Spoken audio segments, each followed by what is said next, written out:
Então, é importantíssimo que o Michael Schellenberger, que tem um público muito grande aqui nos Estados Unidos, esteja divulgando, expondo o nível de censura e de perseguição à direita que está sendo promovida pelas cortes, especialmente as cortes superiores no Brasil, e ele não poupa palavras. Ele coloca que isso é um ataque à própria democracia, à liberdade de expressão, e chamou esses documentos de prova sobre a existência de um complexo industrial de censura, né? Fazendo aí alusão ao complexo industrial militar que foi denunciado pelo presidente Eisenhower há várias décadas atrás, que estaria por trás de uma série, né, de pressões antidemocráticas aqui nos Estados Unidos ao longo da história. Prova sobre a existência de um complexo industrial de censura, né? Fazendo aí alusão ao complexo industrial militar que foi denunciado pelo presidente Eisenhower há várias décadas atrás, que prova sobre a existência de um complexo industrial de censura, né? Fazendo aí alusão ao complexo industrial militar que foi denunciado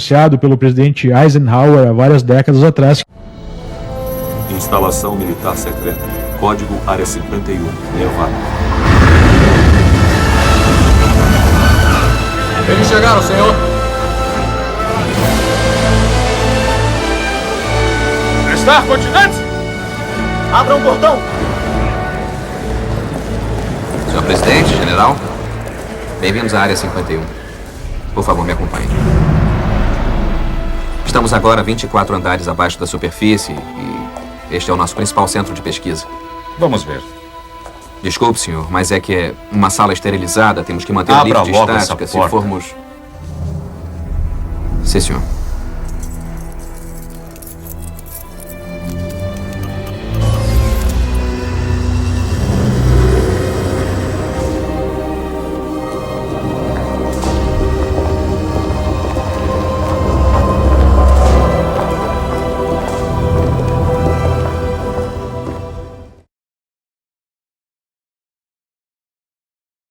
Negação plausível.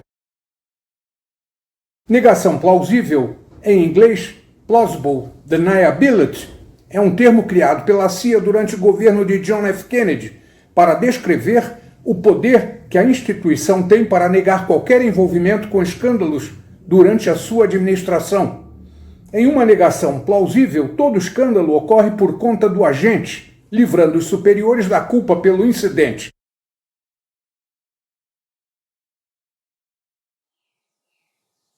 Agora, pessoal, vou trazer para vocês uma pequeníssima participação do analista geopolítico, o professor Luiz Antônio Peixoto Vale, que sabe do jogo que rola no tabuleiro. Nessa participação ele vai falar sobre um evento que eu sempre menciono, qual seja o motivo real do assassinato do presidente JFK. Mas ele erra apenas no nome do filme que ele menciona, Impacto Profundo, mas o correto é o primeiro filme Independence Day, que eu apresentarei logo em seguida a participação do professor. Assistam. Glauber, quantas vezes um líder foi traído por aqueles que estavam junto a ele? Há coisas que um presidente não tem que saber. Há coisas que um presidente não pode saber. Isso. Que uma vez tem um filme, eu não me lembro mais qual deles é, se é o Impacto Profundo, etc., que o presidente dos Estados Unidos está sendo levado para uma unidade de segurança, né, porque ia acontecer lá um problema na superfície.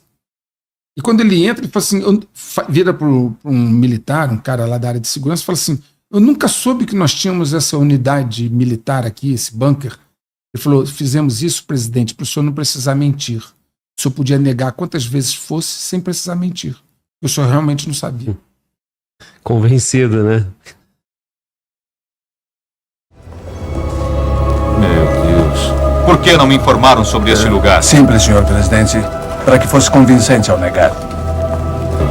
Por que não me informaram sobre esse lugar? Simples, senhor presidente. Para que fosse convincente ao negar. Por que não me informaram sobre esse lugar? Simples, senhor presidente. Para que fosse convincente ao negar.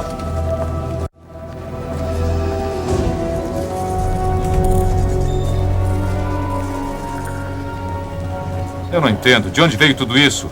Como conseguem as verbas? Eu não entendo. De onde veio tudo isso? Como conseguem as verbas? Eu não entendo. De onde veio tudo isso? Como conseguem as verbas? Você não acha mesmo que eles gastam 20 mil dólares num martelo e 30 mil num assento de privada, acha? De onde veio tudo isso? Onde conseguem as verbas?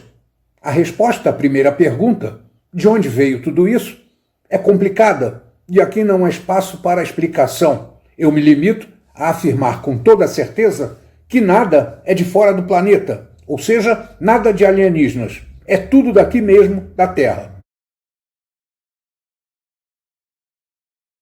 Senhor presidente, este é o Dr. Okun. Ele tem chefiado este projeto do Departamento de Pesquisa nos últimos 15 anos. Amigos, perceberam a informação que foi passada aqui? Ele disse que essa pesquisa existe há 15 anos. O presidente Kennedy assumiu a presidência em 1961.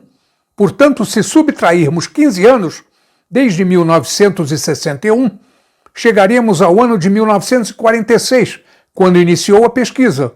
Exatamente após o fim da Segunda Guerra Mundial, quando o complexo industrial militar foi criado pelas grandes empresas aeronáuticas americanas para o desenvolvimento de todas as tecnologias aeronáuticas, não só de aviões, mas também de OVNIs, que estavam em desenvolvimento pela Alemanha nazista. Eu vou repetir esse trecho aqui. Prestem atenção. Senhor presidente, este é o Dr. Okun. Ele tem chefiado este projeto do Departamento de Pesquisa nos últimos 15 anos.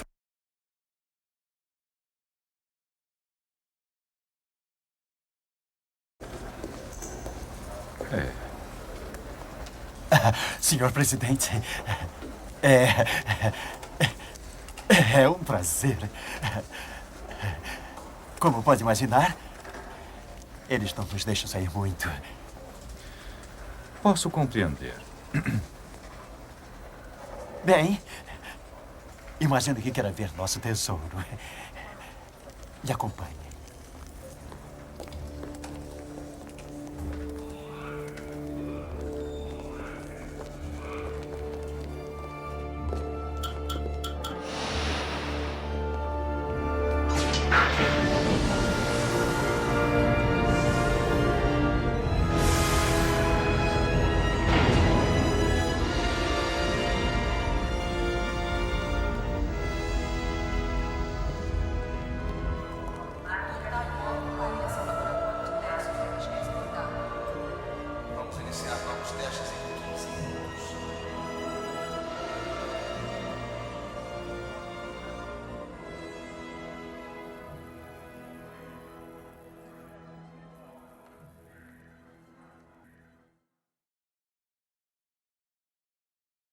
Eu já falei para vocês em postagens anteriores sobre as origens, a gênese dessas tecnologias que foram encampadas da Alemanha nazista e levadas para os Estados Unidos com a criação do Complexo Industrial Militar.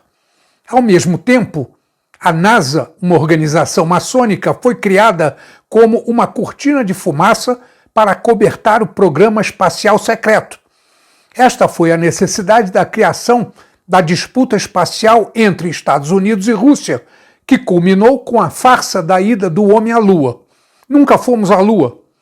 Esta operação gigantesca foi também o motivo do assassinato do presidente JFK, que foi assassinado por um consórcio de muitas pessoas e empresas, todos ligados ao mesmo complexo industrial militar americano, incluindo NASA, Pentágono, junta dos chefes do Estado-Maior Conjunto do Pentágono, CIA, a Divisão 5 do FBI, chefiada por J. Edgar Hoover, ex-agentes da inteligência britânica na Segunda Guerra Mundial, mas eu não quero me deter aqui para não tomar o tempo de vocês. Eu pretendo fazer uma exposição de fatos e de pessoas no devido tempo, quem sabe? Ando meio desanimado. Mas agora vamos ao mais importante e rápido, que é a fonte de financiamento para toda essa gigantesca operação. Toda essa operação é denominada Operação Negra. Portanto, o orçamento dessas operações negras, que para todos os efeitos não existem, portanto não podem ser aprovados pelo Congresso americano, só pode ser conseguido por intermédio de dinheiro negro. De onde provém o dinheiro negro para essa operação negra? Vocês desconfiam? Do narcotráfico. Portanto, eu os levarei a um livro que foi traduzido por mim com autorização de uma organização de inteligência que o produziu, intitulado Dope Inc., que foi traduzido para o espanhol como Narcotráfico S.A. Vou ler apenas alguns tópicos principais para que vocês tenham uma ideia muito precisa do nível de corrupção mundial a que o nosso mundo atingiu. Então, meus amigos, vamos lá. O livro é este aqui, Dope Inc., Narcotráfico S.A. The Book That Drove Kissinger Crazy. O livro que levou Kissinger à loucura. O Henry Kissinger, que antes do George Soros era o maior narcotraficante do mundo. Ele foi substituído por George Soros, que assumiu seu lugar. E aqui temos a coroa britânica, a bandeira britânica, que é o controle do narcotráfico mundial. Casa de Windsor.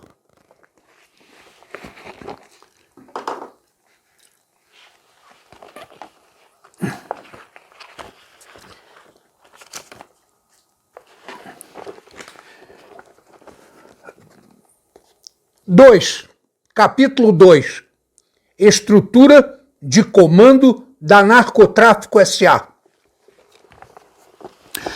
O tráfico internacional de drogas funciona como uma única multinacional, não muito diferente dos cartéis farmacêuticos baseados na Suíça, controlando a produção, o fornecimento, a distribuição, a estocagem e o financiamento por uma única e integrada administração. Seu objetivo, ao menos nos mais altos níveis da estrutura de comando, não é o lucro. É lógico, não é? O objetivo é o financiamento de operações negras.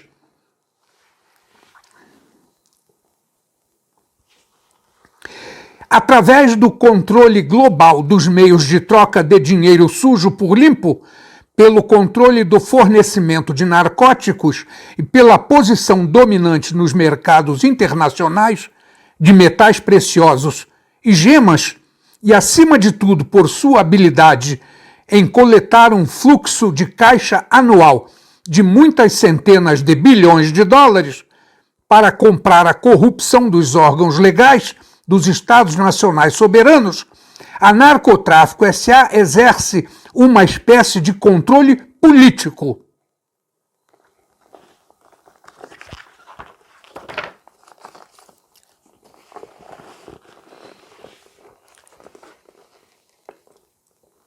Os bancos e o maior negócio do mundo. Quando falamos de economia ilegal relacionada com as drogas, pois estas são o eixo do qual a maioria das outras atividades ilegais depende, falamos de um negócio de 500 bilhões de dólares anuais. Preste atenção porque esse valor aqui, 500 bilhões de dólares anuais, é relativo à primeira edição do livro deste livro aqui, que foi no ano de 1978. Tá vendo? Então, isto é o líquido, não o bruto, das vendas anuais de drogas, mais os pagamentos ilícitos relacionados. Como pode tal atividade evitar chamar atenção, especialmente em áreas concentradas como o Extremo Oriente? Resposta: porque a monarquia britânica organizou a maior parte deste para se conformar ao tráfico de drogas. Como podem 500 bilhões de dólares, 1978, em pagamentos ilegais passarem pela banca internacional sob os olhos das autoridades policiais? A resposta é a banca britânica offshore. Este é o comércio derivado de metais preciosos e gemas. Foram projetados em função do dinheiro ilegal em primeiro lugar.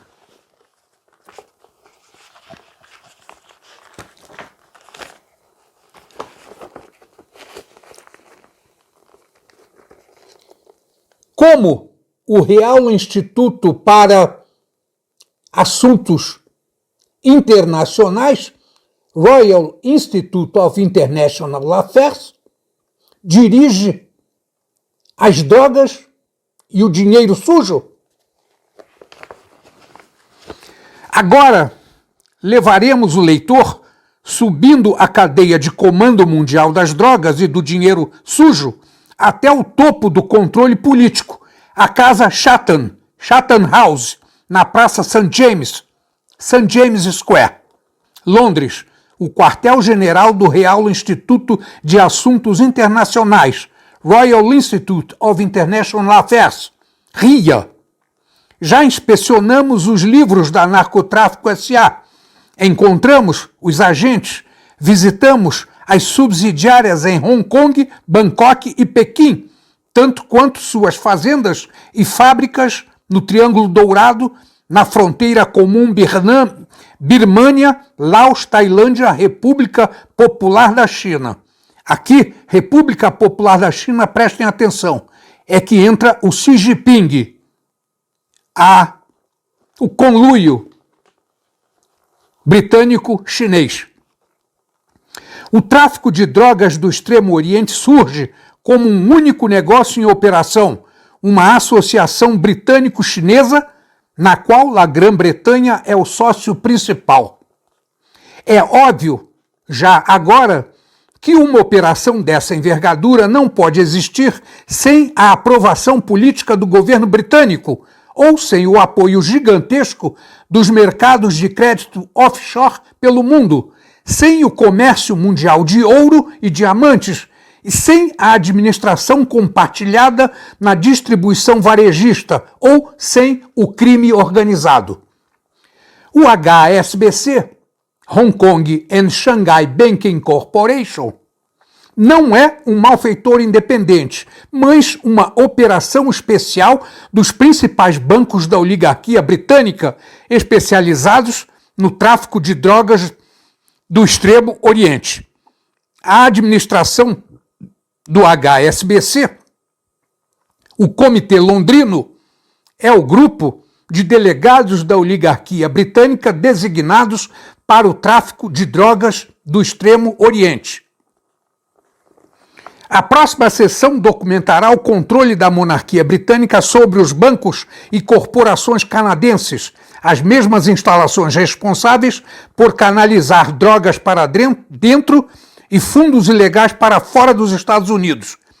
Isto demonstra que a agência de controle direto sobre o enorme aparato da guerra financeira do Canadá é o Instituto Canadense de Assuntos Internacionais, Canadian Institute of International Affairs, imitação do Royal Institute of International Affairs.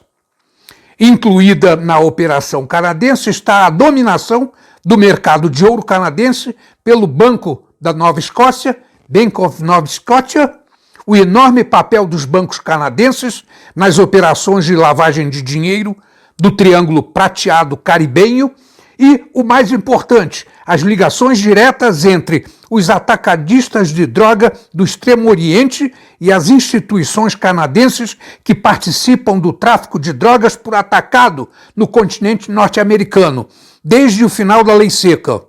Através do posto avançado canadense da monarquia britânica, os comerciantes de drogas fecham o círculo, desde a família Keswick de Hong Kong, fundadores da Jardine Matheson em 1828, até a família Bronfman, patrocinadores imediatos do chamado crime organizado nos Estados Unidos.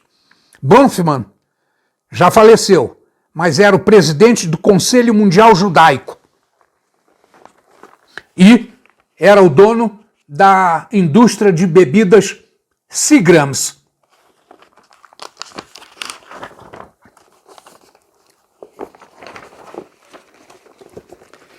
As famílias por trás do império das drogas.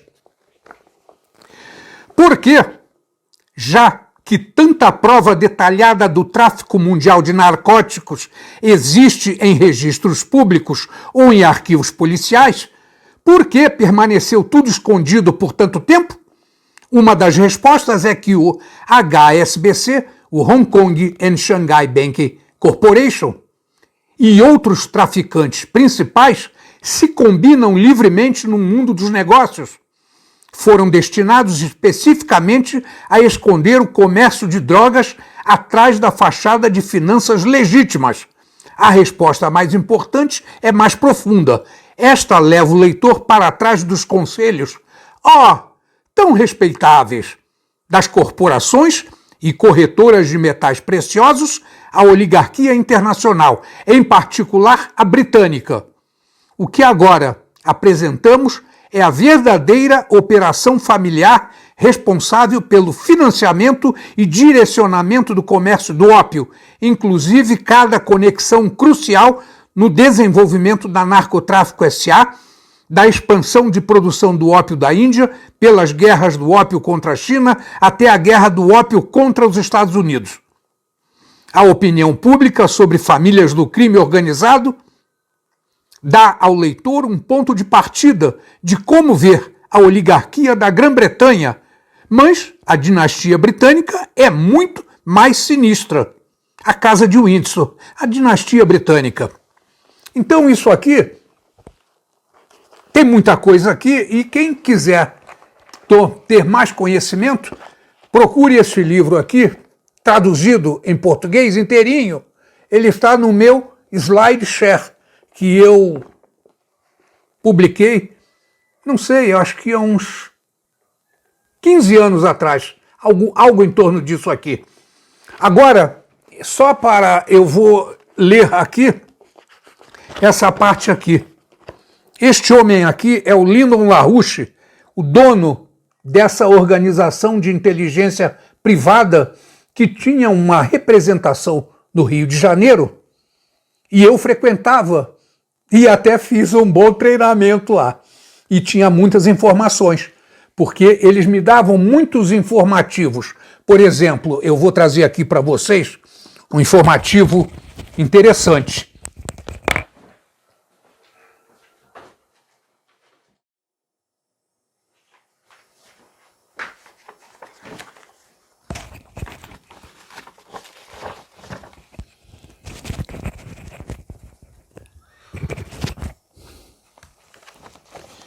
O informativo é este aqui.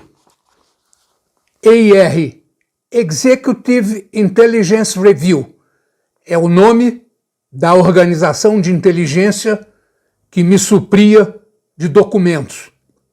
Informe especial. George Bush é o supercapo de la cocaína. George Bush, o supercapo, o superchefe da cocaína. Então eu vou ler para vocês aqui um resumo de uma acusação formal contra George Bush e companhia. Acusação formal contra George Bush e companhia.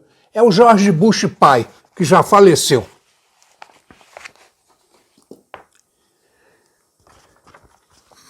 Rascunho de auto de acusação penal contra George Bush, chefe da quadrilha, e seus cúmplices por tráfico de drogas e outros delitos.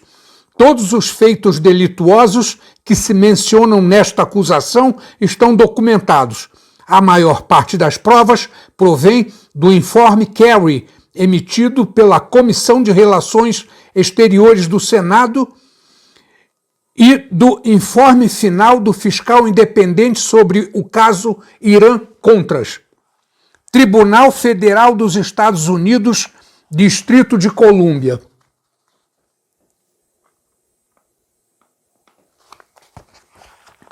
Os Estados Unidos da América versus George Bush Os Estados Unidos da América versus George Herbert Walker Bush, Donald P. Gregg, Félix Rodrigues, codinome Max Gomes, Oliver North, é o tenente-coronel Oliver North, codinome William Good, codinome Mr. Green, Richard V. Secord, codinome Richard Kopp, codinome General Richard Adams, Robert W. Owen, codinome TC, codinome The Courier, John Hull, Adolfo Calheiro, Juan Nove Menezes Cantareiro, Oscar Danilo Blandon Reyes, William F. Weld. Caso penal. Acusação 1. Código 18 da Constituição dos Estados Unidos, 1961 e sequentes, e seguidas. Acusação delituosa. Aliás, associação delituosa. Acusação 2. Código 21 da Constituição dos Estados Unidos, 952 e 963. Conspiração para importar narcóticos. Acusação número 3. Código 21 da Constituição dos Estados Unidos, 848. Empresa delituosa contínua. Chefia de uma quadrilha narcotraficante. Acusação 4. Código 18 da Constituição dos Estados Unidos, 1503. Conspiração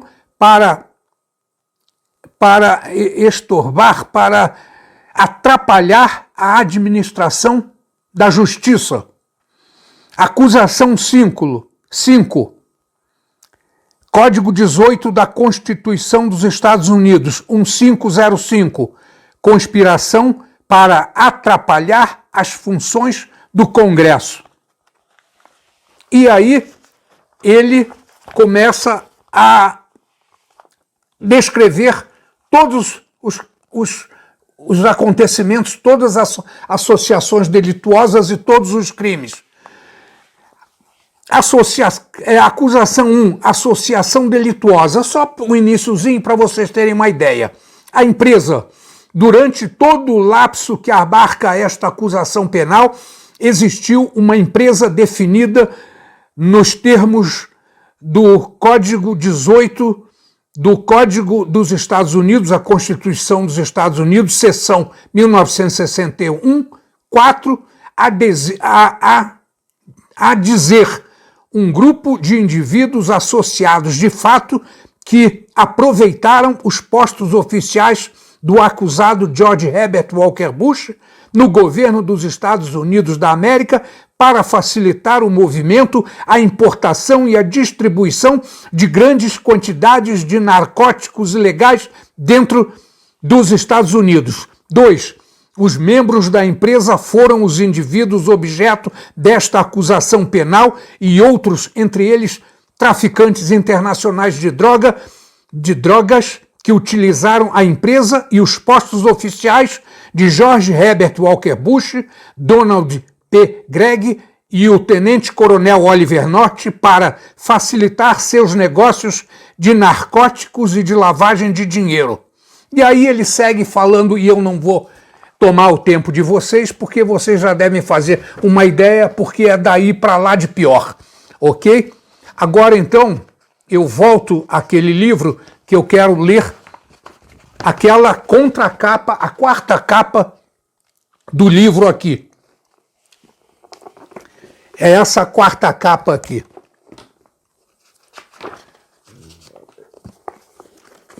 Dope Inc., o livro que levou Henry Kissinger à loucura. E a Liga Antidifamação também à loucura, ADL de Benay Brit. provavelmente eu vou me engasgar aqui um pouco porque está escrito em inglês e eu vou ter que traduzir, ok? Então, vamos lá. Quando a primeira edição de Dope Inc., Narcotráfico S.A., foi publicada em 1978, os mais poderosos banqueiros de Londres e de Wall Street saíram correndo para encobrir e os gangsters da Liga Antidifamação deslancharam uma campanha multimilionária para soterrar seus autores sob uma avalanche de truques sujos do governo e tramóias. Por quê? Porque Dope Inc., Narcotráfico S.A., revelou os mais profundos segredos guardados sobre os grandes nomes por trás do comércio mundial de narcóticos. No tempo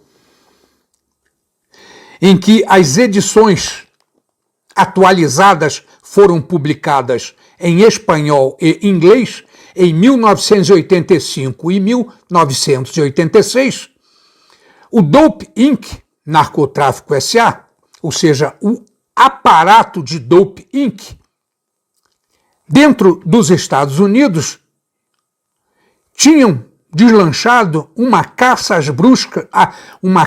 às bruxas contra Lyndon LaRouche Jr., o líder político que comissionou a EIR para a investigação do Cartel Internacional de Drogas e que tinha urgido a Casa Branca de Ronald Reagan para deslanchar uma genuína guerra contra as drogas. Lyndon LaRouche Jr. é esse homem que está aqui, que era o dono desta empresa de inteligência privada norte-americana chamada Executive Intelligence Review, a qual eu tinha muitos contatos todas as vezes que eu ia no Rio e recebia muitos livros e informes de presente. Continuando então, onde é que eu estava aqui? Simultaneamente, na Venezuela, as famílias líderes no tráfico de drogas, que foram expostas na língua espanhola de Narcotráfico S.A., usaram sua influência política para que o livro fosse banido e todas as cópias confiscadas. Esse livro ele foi publicado em língua espanhola na Venezuela, mas as famílias poderosas de lá baniram e confiscaram todas as cópias desse livro. E mais do que isso, invadiram os escritórios da Executive Intelligence Review lá na Venezuela e destruíram tudo lá dentro. Hoje, Lyndon LaRouche senta numa prisão federal, numa penitenciária federal, vítima de uma campanha judicial realizada por Dope Inc., Narcotráfico S.A. E o Cartel Internacional de Drogas, o poder do Cartel Internacional de Drogas cresce a cada dia às expensas de você e de seus amados parentes e amigos. As receitas em dinheiro vivo do cartel de drogas têm dobrado a cada 5 anos e hoje, nos anos 80, hoje excede $1 trilhão por ano, enquanto a economia legítima do mundo mergulha na depressão. Nascem nada menos de uma guerra total contra as drogas pode salvar a civilização ocidental. Esse livro é o seu combate, aliás, este livro é o seu manual de combate para esta guerra. Novamente, nada menos do que uma escala global de guerra contra as drogas pode salvar a civilização ocidental. Não tem mais salvação. A civilização ocidental, pelo que eu conheço e pelo que eu sei e pelo que vai acontecer aí na frente, não tem mais salvação. Esse livro não é mais a ferramenta de combate para travar essa guerra. Tá? Game over.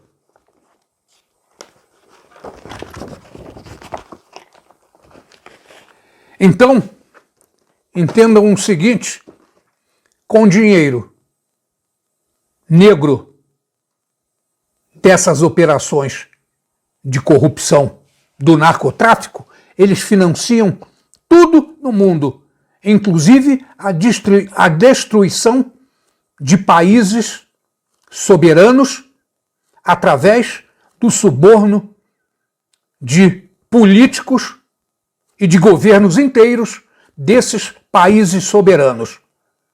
Para bom entendedor, um pingo é letra, não é? Muito obrigado e boa noite.